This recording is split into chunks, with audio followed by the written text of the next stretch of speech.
NBS Frontline. Welcome back. We're still focusing on the Omoro by-election. And quickly, we're going to be running through the key lessons and what the future holds. Certainly, the opposition has been bruised in this, hasn't it, Mr. Honorable Sonyonyi? I think for me, this should, like I said earlier on, every well-meaning Ugandan should be concerned about this, regardless of where you belong, even those who belong to the NRM, because you want to win right. I have nothing against Andrew Ojokolanya. I've not met him. You know, maybe I will at some point. Just a young man who was in civil service. He may come to Kosase. And now he is into this. You know, I don't know him. I don't have any problem with him. But things should be done right. And for me, that should be a concern of everybody. Because you see, if you even participate in breaking down, whether it be democratic practices, whether it be institutions, tomorrow you will need that to work for you, and it just will not be available. Yeah, but again, with all honesty, what would NUP do right under the circumstances? Yourselves. Maybe you faulted somewhere. Where did we fault? The plateless cars belong to us? Were we arresting our own agents from polling stations? I don't know what you mean by that. Maybe you didn't campaign intensely. You just see, our agents were picked from polling stations. Honorable Chris during the break was asking me, that was only yesterday. How is it that some polling stations, your candidate got 0-0? And I said, but you see, if all the agents from polling stations were picked up, that means anything can happen. It's in the dark. But the emphasis here is... You got a weak candidate. Can we... That's according to you. If he was weak, then why were there all machinations? You know, why were all our agents arrested? Because if somebody is weak, then you don't have to belabor. You don't have to go out of your way and do all these crazy things that you do, arrest the agents. They're still in jail, you know, all of them. And like I said, they'll be released tomorrow because the election is done. The state had its way to do whatever it wanted. They'll release them without charge. So if a candidate is weak, why do you have to do all of that? For me, Simon, I want to re-emphasize this about doing things right. Honorable Chris, and I kept hearing Honorable Chris speaking, and I remembered very vividly in December 2012, when Honorable Chris was arrested, together with Honorable Sereko and others during the Nebanda saga. And Honorable Chris was saying, look, I am fighting for the right thing to be done. That's why I'm being persecuted. He was arrested on a Monday, and he was produced in court on Friday, way beyond the 48 hours. And I remember at that time, during that week, Honorable Medad Segona and Honorable Katuntu petitioned the Nakawa Magistrates Court to have this gentleman released unconditionally. Why? Because he had been locked up for more than 48 hours that are mandatory, which was problematic. Now, then what happened? Honorable Segona at the time was not the same party as Honorable Chris. But he was saying, no, this is happening to somebody who belongs to the NRM. I know they're looking at him as a rebel, but I must fight for this rule of law because tomorrow I'll need it. It won't be available for me. And for me, that's the point. When Kale Kaihura was IGP, he kept pushing for the removal of the 48-hour rule. He would hold people for weeks without trial. Kale Kaihura fell out with the powers that be.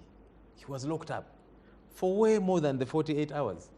I remember seeing his lawyer, senior counsel, Eli Karuhanga, before General Guti, pleading and saying, General Guti, you see my client here, you have held him beyond 48 hours, release him to go and be with his wife, and he said all manner of things.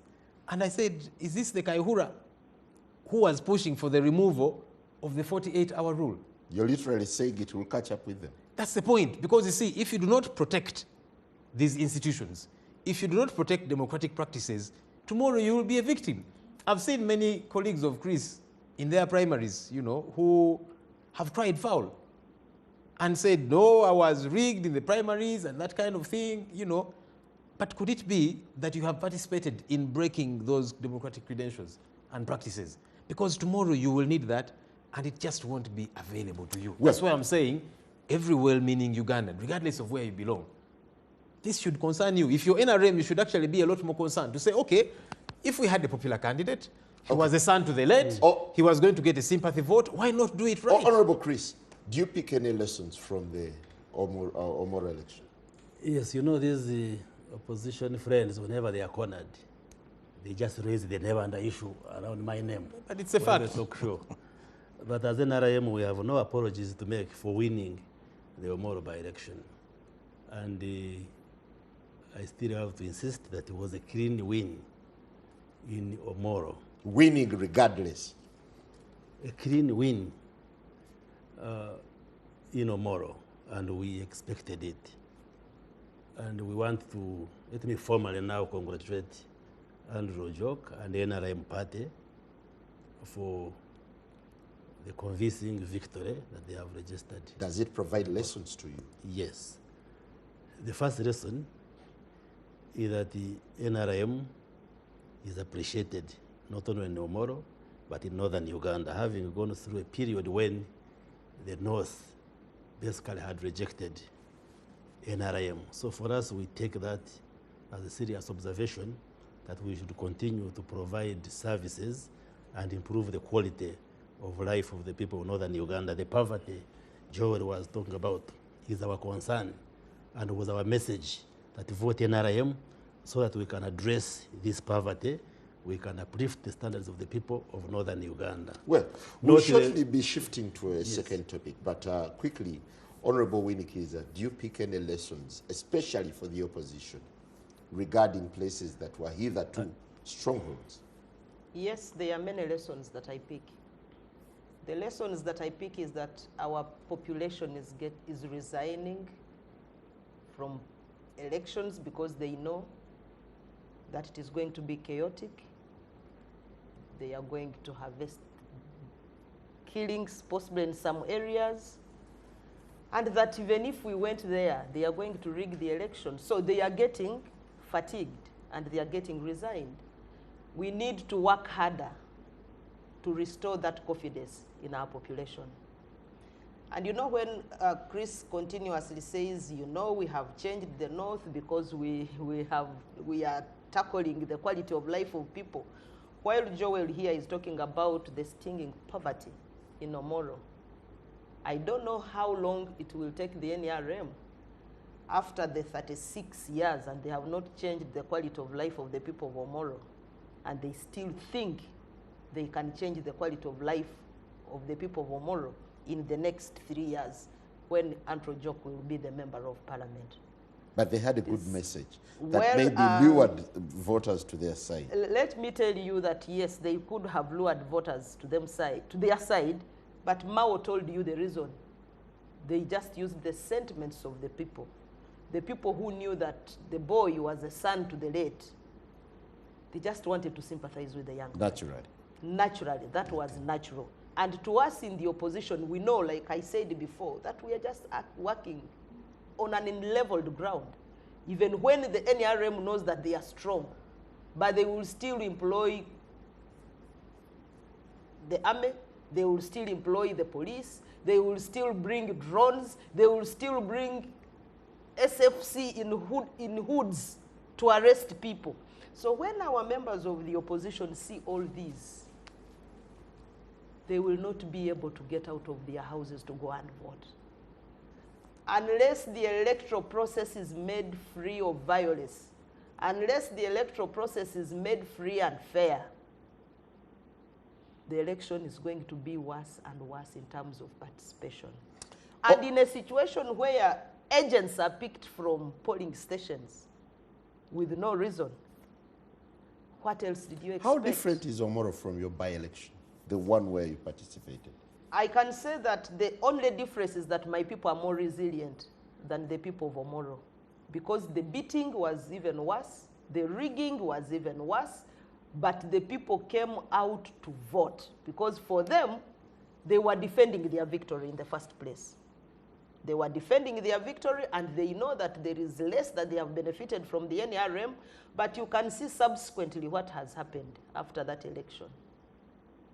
That even people have been killed thereafter to coerce them into supporting the NRM.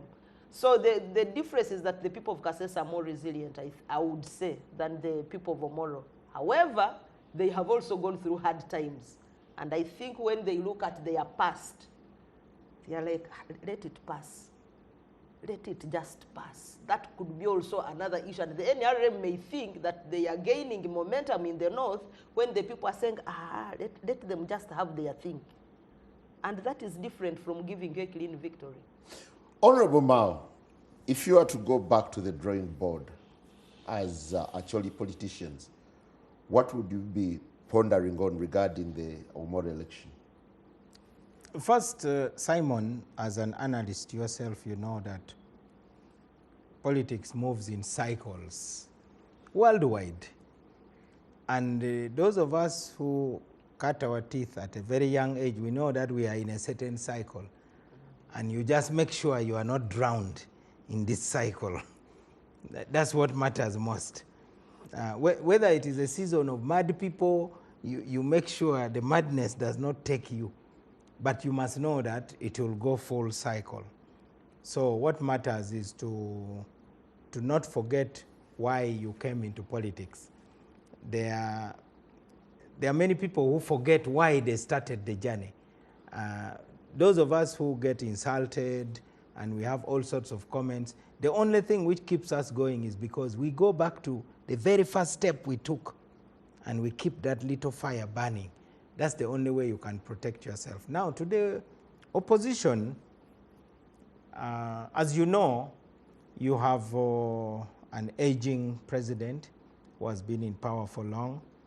The NRM as a party is suffering from exhaustion also.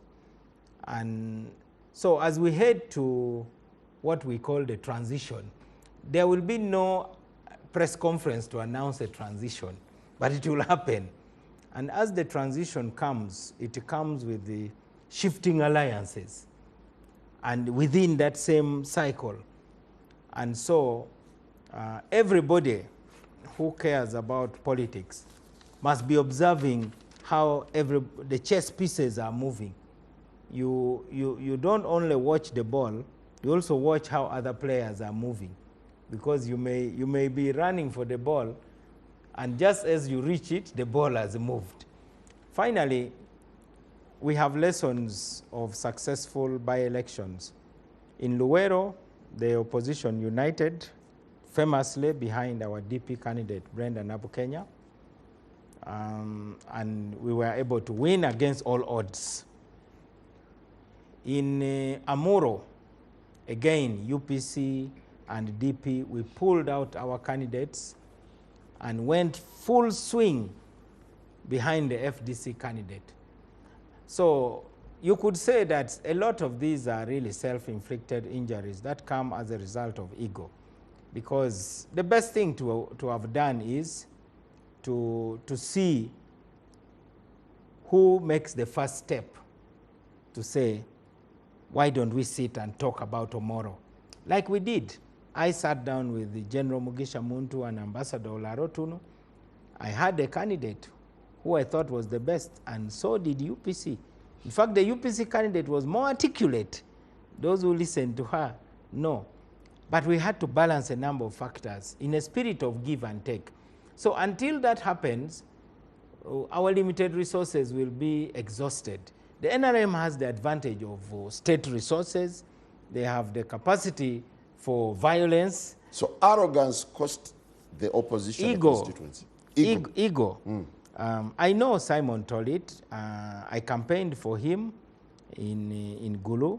At the time, I was the candidate for LC5, and FDC supported me.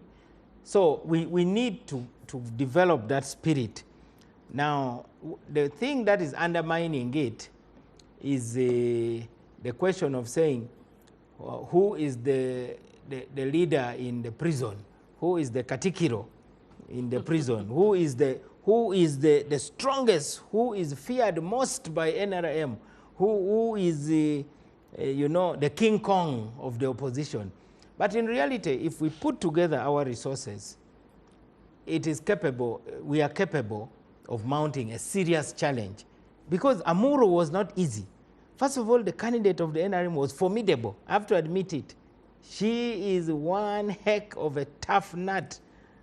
And then Amuro is big.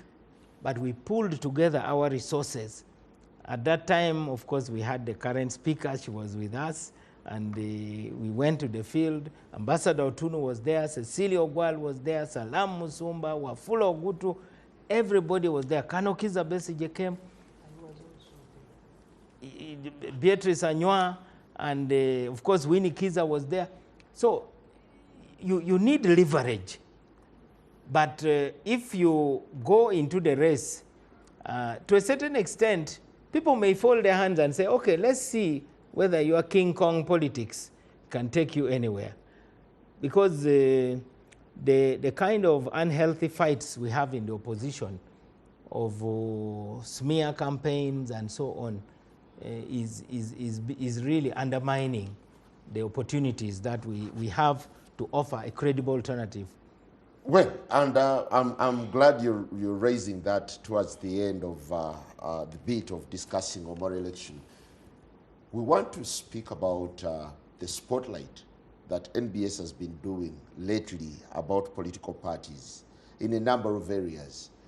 You started a one-man war where you did a very fierce expose of things happening within the National Unity Platform. And NUP has been under spotlight for the past several days. Do you still find NUP, the leading opposition, a party to contend with in your bid to push through change? All of us have been under the spotlight. The first was DP. In DP... First was FDC. Okay, the first was FDC, and they were not happy. Then was DP. We were, of course, not happy. And I don't know, we'll hear from NUP whether they are happy with the coverage.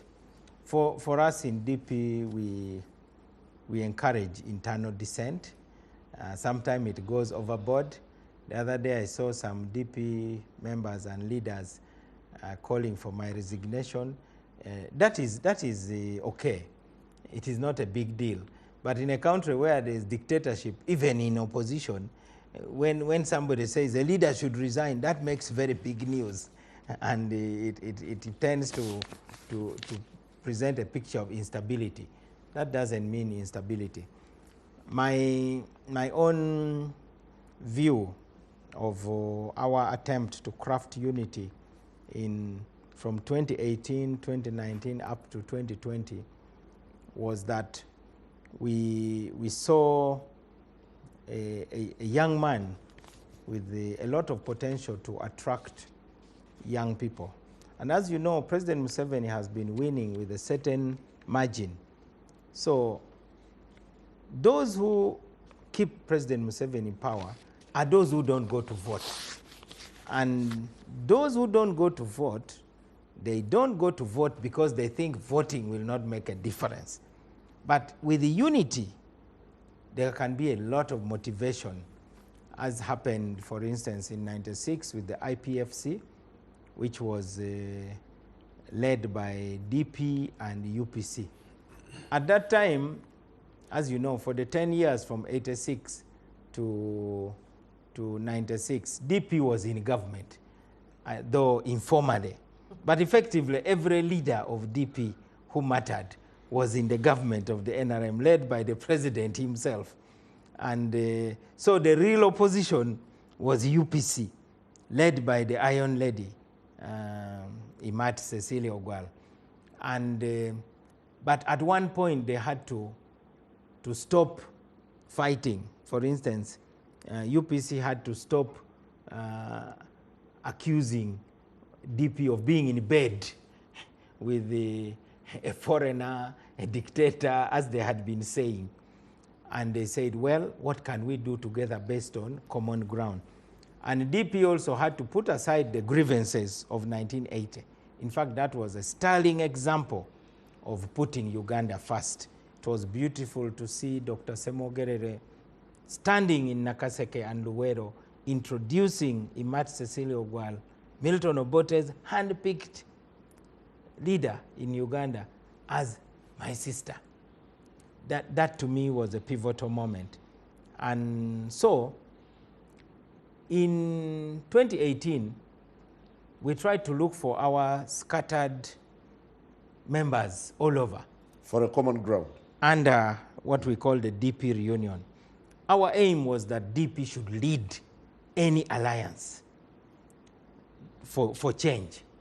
So we looked for those who had formed factions, TJ, Subi, and so on.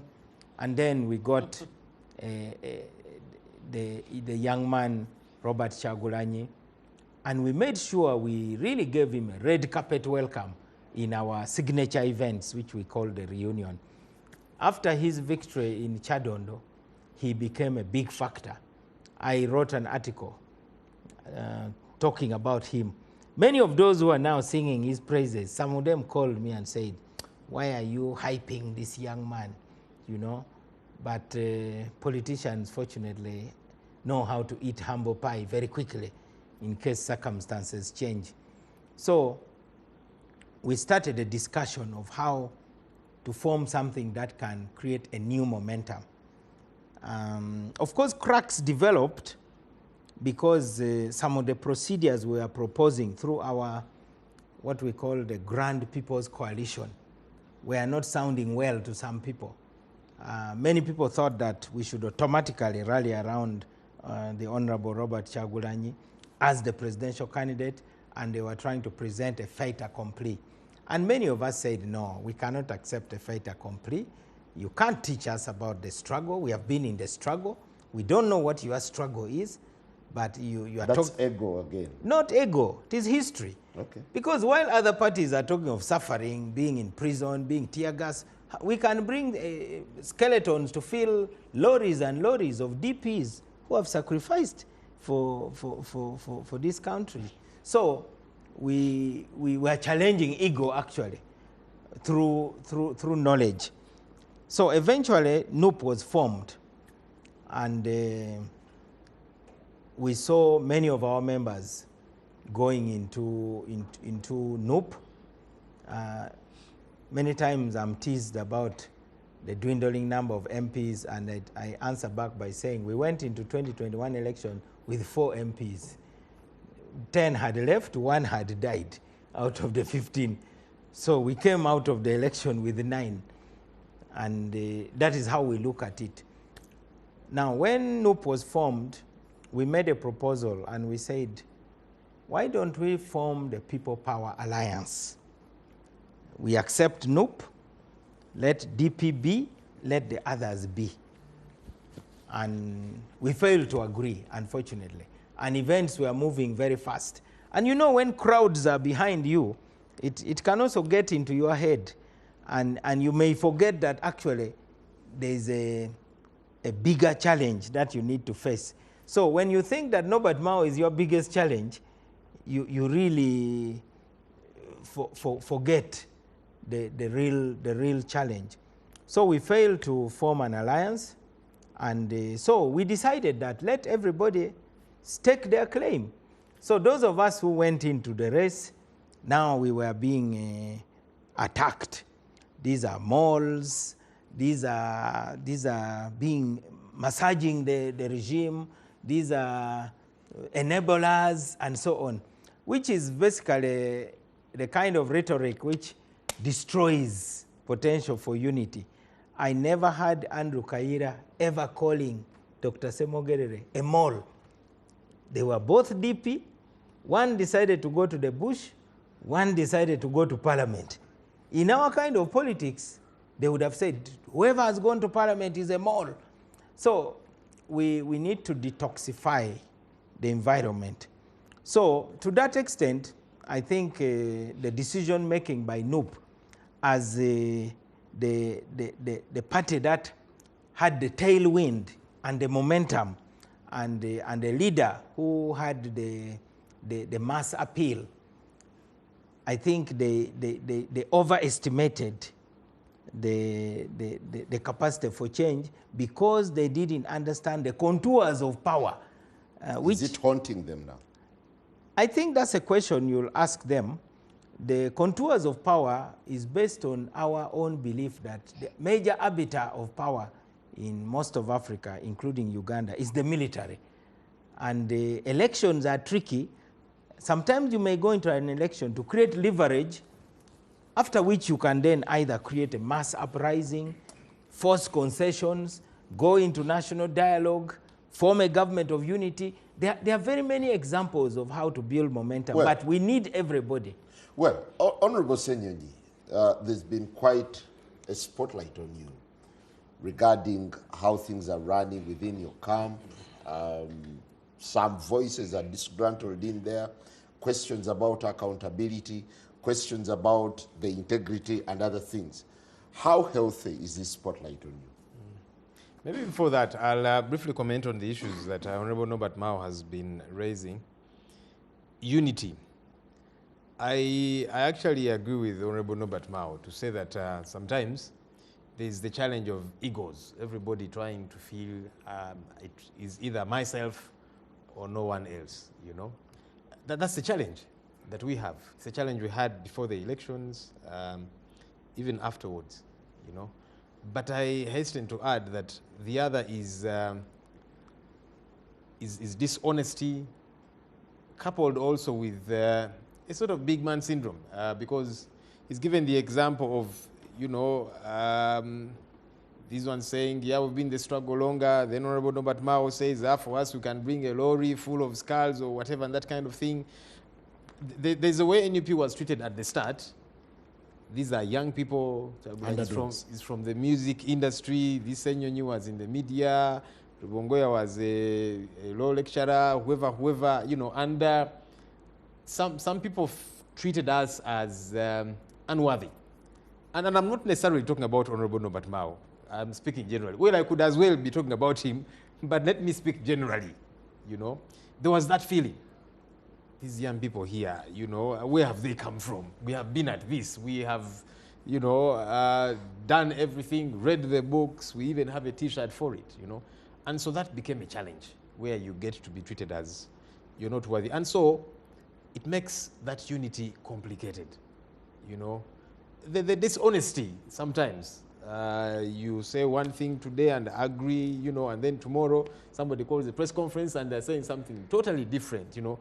Some things I will not say here on air because with maturity, some things you just, you let them be, and maybe at some point when we get to engage, we can one-on-one say, but you know, here you let me down, here we agreed, following day you called a press conference and said another thing altogether. So that's important, and there should be some self-reflection for all of us on the side I belong to get to that point, that the country should be bigger than our political parties, you know, that there should be space. You know, he's talked about Dr. Semogerere. Dr. Semogerere was such a huge figure, you know, but time came and he said, okay, let somebody else carry on. But there is a tendency for that not to happen. But getting to the issue of, you've raised many things. Let me talk about accountability because you've raised that. Quite a number of things have been raised during this spotlight. So which one do you want me to talk about? Let's talk about accountability, the big man syndrome that's eating deep into the NUP. Explain what you mean by the big man syndrome. There is a claim that actually Bobby Wine remains up there as a date of some sort. He dictates everything for the party. There's no internal democracy. Like what? What does he dictate? You know, I want to answer questions, you know, How directly. the party runs is purely dictated by one man. It's a one-man show. That's obviously not true. For your information, we have on a number of times, because we have a NEC of the party which sits often. We have an executive board of the party which runs the day-to-day activities. NEC is political leadership. We have on a number of occasions disagreed with our leader and told him to his face that, no, that your idea, sir, will not work. This is what we feel should work. And we have told him many times. And he has reminded us many times that I don't want to become another Museveni, you know. And so we hold him by his word. And so whenever we disagree, we say, this is what we feel should be done. Do you have a party constitution? And we follow that. Of course we do. What does it stipulate about election of a principal, of a leader? There gets to be a delegates conference. When? How often? Every election cycle. Okay. And now that you talk about that, because I see where you're headed, so in one of the stories by NBS to say that Honorable Kyagulanyi is going to become another dictator because he can't, power doesn't change. And I said, but now, we like scrutiny. I think it's important that as leaders, we are put to scrutiny, okay? But there should also be fairness and truthfulness. Because when you say power doesn't change in NUP, but you see, we unveiled the party on July 22nd, 2020. So we have not even made 2 years under the leadership of Honorable Kyagulanyi. This is a party that was formed in 2004. It has had several other leaders. Honorable Kyagulanyi has just become a leader. How then do you say leadership doesn't change? Because if leadership doesn't change, then there's no way Honorable Kyagulanyi was going to become a leader. Because he didn't form the party, he didn't start the party. Actually, many people think... The presumption was that he was going to be just a transitional leader to head you into a delegates conference. Well, he was elected president of the party until the next delegates conference. So you see, that's the challenge. You operate on presumptions. Now, where do you get that presumption from? So that's the untruthfulness I'm talking about. You cannot say leadership doesn't change, and yet leadership he has not even been in office for 2 years. As a new leader, there's been several leaders since 2004, So is it too early? That's not true. Is it too early to test the strength of NUP in its leadership of the opposition? What do you mean by that? Is it time for us to scrutinize how effective NUP has been Absolutely. in leading the opposition? Even if it's just one day, I think that's important. We should be scrutinized how we are operating, not just out there, but whether it be in parliament, how we are doing things.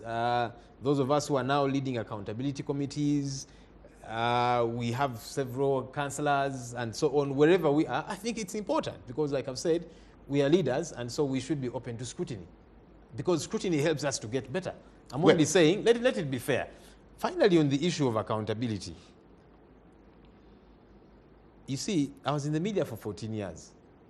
I don't know how long you have been in the media, Simon. Maybe a little 2 longer. decades. There you are. But you see, almost every political party is notorious for not filing returns with the Electoral Commission. Except DP. Especially the NRM. But also, Norbert Mao, DP, has not filed returns consecutively every year. If you're honest, you will say that a number of years you actually did not. For whatever reason, yeah? I'm not here to begin pointing figures. Maybe it needs to clarify. But that's the challenge. NRM is the most notorious. They actually just do not file returns. When did you file as NUP? When we're discussing NUP today. And I wanted to get to that. Because June of last year, we filed our returns, having been in charge for 1 year, because returns are filed annually. We filed our returns. ANT files. There you are. It's a new party doing things the right way. Good to hear that. Next month we are going to file because we believe. I can't be saying Mr. Museveni and his government are not accountable, and then we fail to be accountable. That's important for us. So when we were concluding the first financial year of us being in charge, we filed returns with the Electoral Commission. And I challenge anybody from the Electoral Commission to deny that, because we did. And we are going to file again next month because the financial year is coming to an end. Because that's important, at least to us. We will not say NRM doesn't do it. So the notion of NUP swimming in unaccounted billions is false? Of course it is, because like I've told you, I challenge anybody from the Electoral Commission to say we did not file our returns last year in June. And I challenge them, if by end of next month we have not filed, let them come out and say so. As we take a because break, and I'm not saying are you convinced that NUP is being accountable? In 30 seconds, Simon, I'm not even saying we are perfect, but I'm saying we must try and do the right thing. If parties have not been filing returns, we must try and be accountable. It's important. Okay, thank you very much. We are taking a break, but in just a minute, Honorable Mao, you've had a litany of issues that you've highlighted about NUP. Does the matter of accountability satisfy you on the NUP? I think I will leave that to the NUP members. As you have noticed on Twitter, my job is to announce whenever money is released so that the faithful members of NUP know the billions in which their party is swimming. And because accountability is not about coming to NBS to say we are accountable. Do you do that in good faith? Or it's part of blackmail? It is not in bad faith because it is true. How can the truth be in for instance, if your zipper is open and they say, please zip up, you say, if you say you are doing it in bad faith, then you are the one amplifying it. Because I actually want to defend Honorable Mao a bit on that. You know, I think there's nothing wrong because NUP is not stealing this money, it's not getting it illegally or that kind of thing. Thank you, Perhaps Joel. the untruthfulness in his statements is to say this is iPod money. No, but Mao, you know it's not iPod money. But he keeps saying NUP has received iPod money. And I have challenged him on this very show to say we refuse to subscribe to iPod. Let it then stop giving us its money. Of course, we don't get iPod money. So we are now. Don't get the truth and then you quote it with falsehoods. I only said that the documents filed in Parliament stated clearly in black and white that support to political parties under iPod. So I think that's not true. But I even put it on Twitter. But the supplementary. Parliament is the one that appropriates money, Honorable Mao. But it was It does put not there. appropriate money to iPod.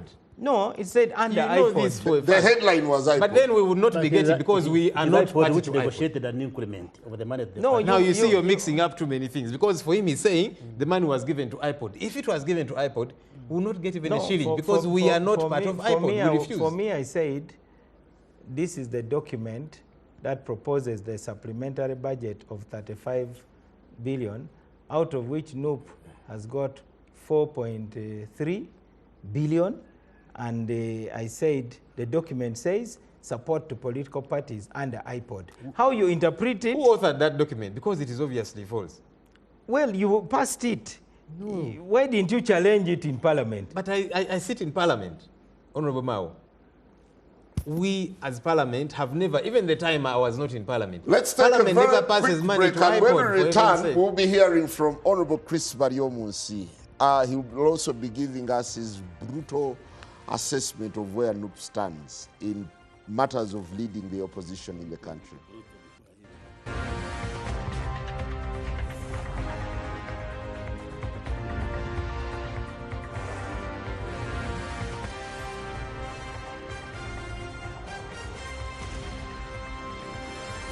NBS Frontline.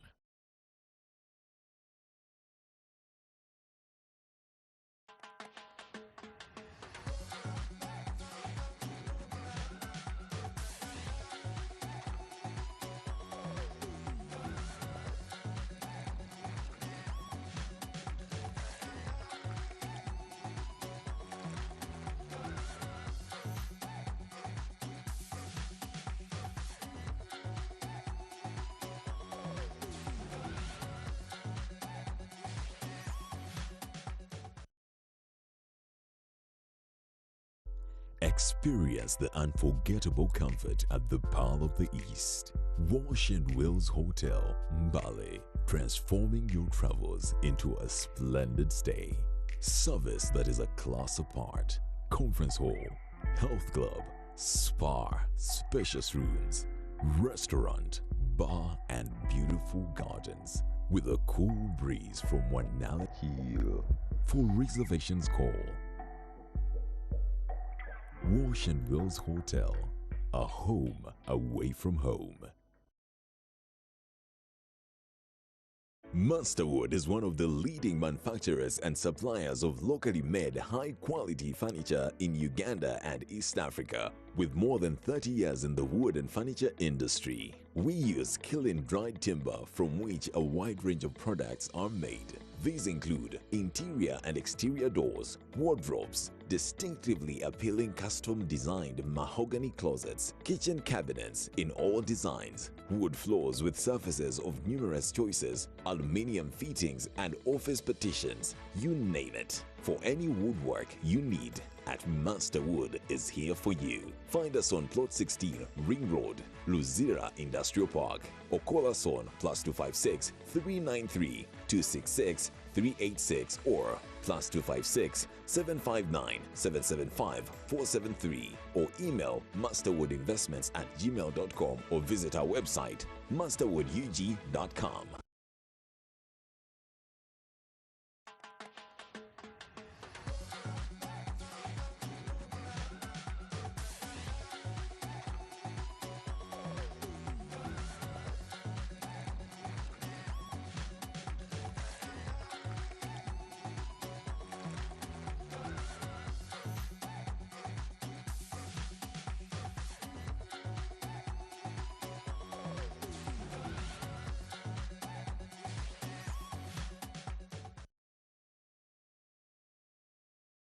Here in Africa, we're full up with beautiful stories. Stories that make you go. This is nice. Stories like fabulous stuff. Stories that make you feel. So rise up and live your stories. Absolutely brilliant. With Uganda's best shows and superstars. Get 1 month of DSTV access and an HD decoder for only 79,000 shillings. And make every story your moment with DSTV Uganda.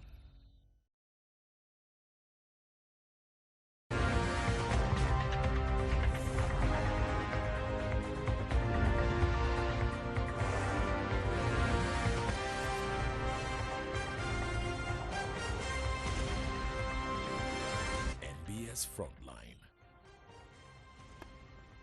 Well, it's still the front line as we make sense of political issues. And just a reminder to our viewers, as we run the last leg of the show, at midnight sharp, we'll be crossing to the Afro mobile app. So just download your Afro mobile app and go to NBS Live. You'll be able to watch the last minutes of the show. As we get along on matters of auditing the National Unity Platform 2 years down the road, is it the party to reckon with in the politics of the country?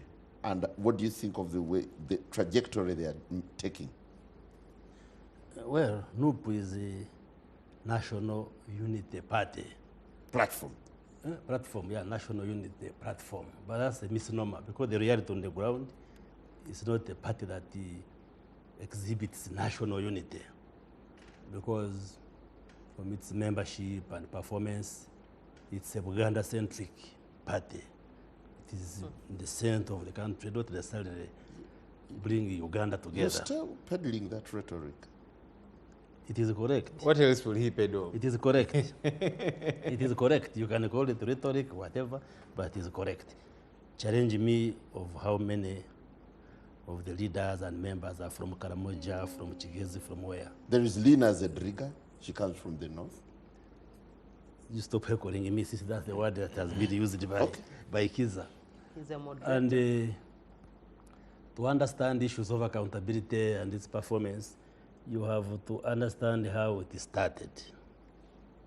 The Secretary General of NUP, Bongoya, was a civil servant, was a legal officer in the Equal Opportunities Commission, having come from outside for his law studies, and was teaching at one of the universities here, and Bobby Wine was a student. That's how they connected. And they agreed to form a semblance of an opposition platform to challenge the government. And then they recruited the Senyonyis and others to form People Power. And that speaks to issues of accountability, issues of what you call so-called dictatorship and so forth. And personally, I don't appreciate the ideological base of NUP as a party, what it stands for. But as People Power transformed into NUP, of course, buying the old NUP and then shaping it the way it is now, it comes out as a party that is associated with the extremism. If you compare with the FDC, how it used to be, you see FDC had like two tendencies. There were those radical extremists, and then those who were moderate. And those tendencies are what resulted into creation of anti, having those who were moderate, like my sister here, and then the extremist wing led by Kiza Besige, Dr. Kiza Besige. And now NUP, when now it was formed, it took up the behavior of the extremist FDC by being very extremist, extremely intolerant. You saw how in the run-up to elections, they were beating up and addressing women who are putting on yellow. That is the intolerance, that's extremism. Why would a party not tolerate those who believe in something else? Was this sanctioned by the party? It was not condemned by the party. Are you sure about that, Chris? Yes, I'm very sure. You just told us you don't watch news and so on. No. I am also Ugandan. I live here. I don't come from America. Then also, the messaging is full of propaganda and a lot of falsehoods. What we would call in high school English, mendaciloquence, talking a lot of falsehoods. For instance, let me give you an example. The president of NUP recently addressed an assembly in Geneva and told the global gathering that the NRM government is bombing Karamoja, the soldiers are raping women in Karamoja, which is mineral rich. Reason, NUP won overwhelmingly in Karamoja, and that's why government is attacking Karamoja. Everybody saw that. How would you rate a leader of a political party with that kind of sheer mendacity telling the world falsehoods? Information can be searched on the internet to know how many votes NUP got in Karamoja, how many NRM got. Actually, for your information, NUP got less than 5% of the vote in Karamoja. But you go and tell an international assembly that they won overwhelmingly. That's why Karamoja is being attacked by government. You know, that kind of propaganda, that kind of falsehood. And that's why many people, right-minded people, do not take NUP as a serious party, in my view. And we are working very hard to weaken it. So that yes, we are working very hard to weaken it. Yeah, that's why they are arresting our agents. No, not so arresting. on. So he's right. Not arresting. And that's why, How? by converting the few Senyonyis who had meandered and went into that party back. Senyonyi was Back? What do you mean back? I've never been to where you are, my Senyonyi friend. is a bright young man, but a good man, but in a wrong platform. I know him very well from his student days. You know, Chris, people said that about you. You don't want us to remind you about the Nevanda situation. People reminded you about that. Said, but this man is very bright. Why is he with these people in NRM? You know, they are now torturing him, arresting him. They don't want him to speak the truth. So the same can be said about you, sir. So you think it's only good people who are in opposition? Not For necessarily. so for us who are in NRM, I'm only saying the same can be applied. But maybe if you could respond to this, Honorable Chris. Which one? Yes. You have said that NUP were undressing people and that kind of thing. I don't know where you get that from.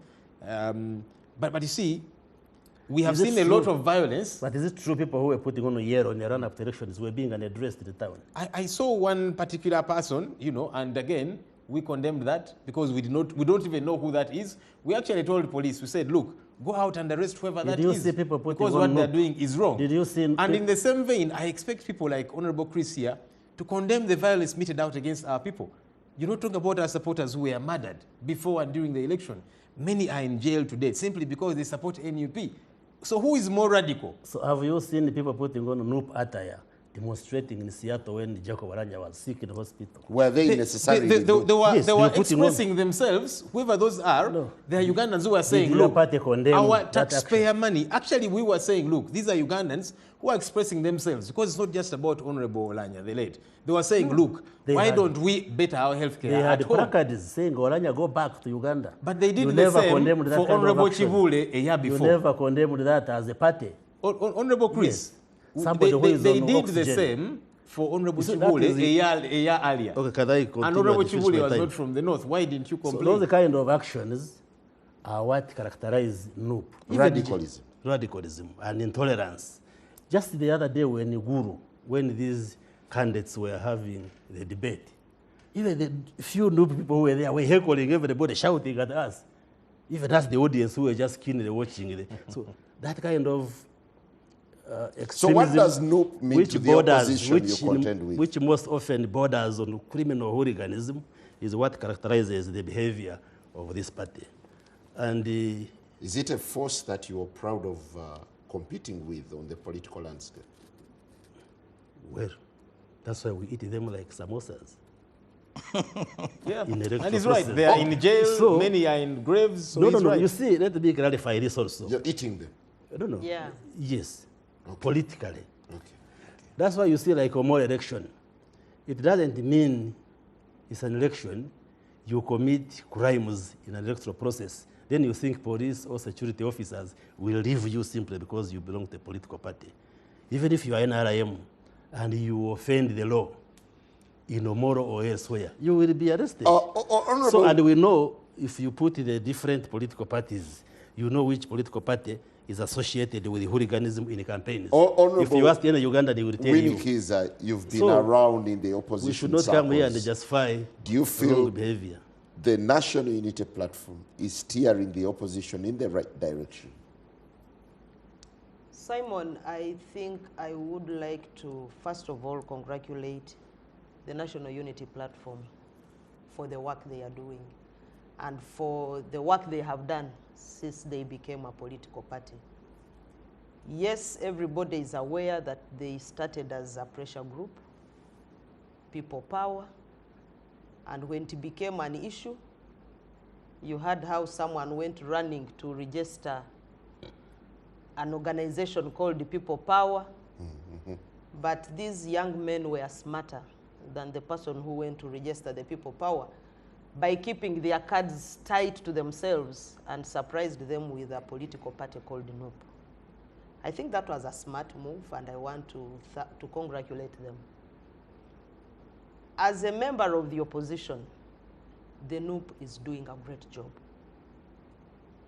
And as an actor in the politics of this country, leave alone where I stand as a politician, all of us in the opposition are in hard-pressed positions, just like the National Unity Platform is.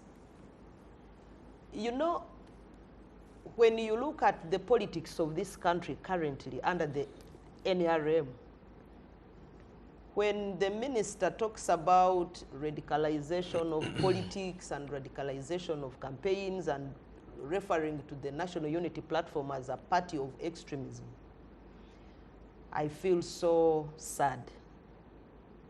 I don't know if there is any level of radicalism and extremism like was seen on the streets of Kampala in November when people were being killed.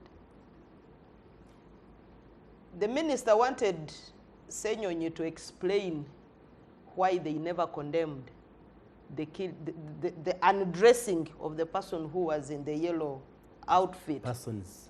And persons who were in the yellow outfit. I didn't hear him condemn the killings of the people, over 54 persons who were killed on the streets of Kampala. Is there any level of intolerance, any level of extremism than that?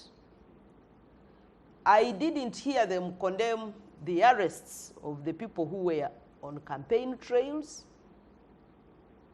who are still in jail, and you don't call that level of intolerance of opposing views. So the circumstances under which the opposition political actors are operating make it extremely hard that you will not really condemn an opposition actor when they go for defiance, when they go for chaos, wherever, because that is the only way they can defend themselves. Anyway, even demonstrations are allowed by law. So even when they go for demonstrations, they are allowed by our Constitution. Someone will be acting within the Constitution. So that does not make them extremists. Then, you know, sometimes I really don't understand what happens to people when they join the NRM. These issues that Chris is contented with now are the same issues he used to condemn when we were still with him and when he was still thinking rightly. He was still an NRM, but a progressive one. At that time, he saw a black dot and would call it black. No, you were with us in Parliament. You were still thinking right. Until when they arrested you, and I think you started thinking rightly. You know, these things that happen in this country, people should be very careful. I still remember when we were working on the public order management law. And we were telling the Honorable Mama Mbabas, who was now the champion of the law, that look, this law that you are putting in place at some point it will catch up with you. I still remember him looking at me and said, my sister, me in the opposition, never. I visited him at a police station after I had been arrested in breach of the public order management law when he was arrested in Injeru. So when some of these things happen, we expect that there will be some Ugandans, right-thinking Ugandans, who will condemn and say, even when I believe in this political party, I think we have gone to the excesses. And therefore, coming back to the National Unity Platform, I think in the circumstances, they are doing extremely very well. We are thinking about asking now for accountability from a 2-year-old political party, but nobody is talking about the corruption and non-accountability from a party that has lived for eternity. Well, as we switch to Afromobile, and I think it's very important, what does the future hold for the National Unity Platform, given its start? You can hear Chris saying they are planning how to eat them up. Politically. And this tells you why they have not released the Segrinyas. Because it is planned. It is the reason why many of the National Unity Platform supporters are still in jail and they cannot be released. They used the same thing on us in Kasese. I just want to tell our viewers that we are now switching. We are going on to Afromobile. Yes, they used the same tactic in Kasese by attacking the palace.